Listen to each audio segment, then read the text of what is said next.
طيب انا ضربت بنتي دلوقتي وزعلانه جدا ومش عارفه اعمل ايه. طيب اول حاجه انك هتراضي بنتك دلوقتي حالا، مش تراضيها يعني تطبطبي عليها وتغير الموضوع وتقول لها خلاص حصل خير، ويعني ما تفضليش زعلانه وتسيبيها هي كمان زعلانه ومضروبه.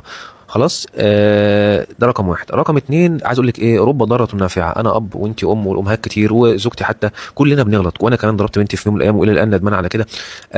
كلنا بنغلط، ولكن المهم ايه، المهم ان انا اتعلم من غلطي. بمعنى انا دلوقتي ضربت بنتي، انا حاسه ان انا متوتره اليومين دول، انا حاسه ان انا مش احسن حالا. اول حاجه اروح يعني اشوف اتحسن، اشوف ايه اللي مضايقني واحاول اصلحه. طيب انا مش عارفه اتعامل مع البنت، يعني ايه اسيك هيلب، او ان انا اطلب المساعده يا اما من السوشيال ميديا يا اما من الناس اللي ليها خبره في التعامل مع الملف ده. الملف ده تخصص يا جماعه، مش بقول تربيه ايجابيه وتربيه زمان، الملف ده علم احنا ما بنعرفوش. كل واحد فاكر ان اللي باباه ومامته عملوه له ده احسن شيء وبيعمله، بغض النظر بحلو وبوحش وكل حاجه.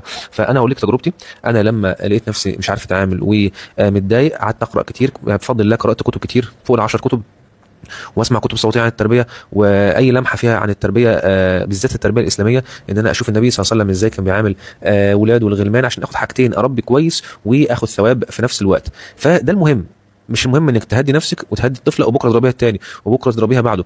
خلي بالك الضرب ما بيجيبش غير نتيجه عكسيه. خلاص بينفع في بعض الامور، ولكن يبقى الامر جلل ويبقى بعد سن معين. وهتلاقي السنه حتى قالت بنضرب الطفل بعد سن العاشره، خلاص بعد ما تكون علمتيه ودربتيه على الصلاه من الخمسه، وبعد كده السبعه بتعوديه، بعد كده العشره كده، وما يبقاش كمان الضرب مبرح. فالعلماء بيقولوا ان اهم حاجه في الاسلام هي الصلاه، والاسلام هو حياتنا، اهم حاجه في الحياه الصلاه. ربنا اجله 10 سنين. ايه الحاجه بقى المهمه قوي قوي قوي في حياتنا اللي بنخلينا نضرب الطفل عند سنتين وثلاثه واربعه؟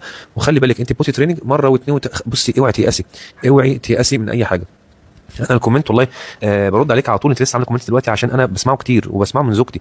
مش مشكله، احنا ضربناها مش مشكله، اقري وتعلمي واتعلمي ازاي يعني تتحكمي في مشاعرك. بكره زعقتي بس الحمد لله ده كده في بعده واحده واحده. وخلي بالك احنا بشر، احنا بشر برضه، ارجع واقول لك احنا بشر، مش في كل الامور بنعرف نتدارك نفسنا. بس عايز اخلي الضرب ده اخر حاجه خالص يعني. طب خلاص ايدك هتتمد وغصب عنك خالص، خليها اللي هو نمسك من الهدوم، خلينا نضرب بالصباع، اللي هو اي حاجه بس ما تكونش فيها اهانه للطفل او تجيب نتيجه عكسيه. انا ضد الضرب خالص، وواحده واحده واحده واحده الحمد لله ان شاء الله هتلاقي بنفسك ما بقتش تضربي خالص. هوني عليكي، واهم حاجه نتعلم من الغلط بتاعنا ونبقى افضل ان شاء الله.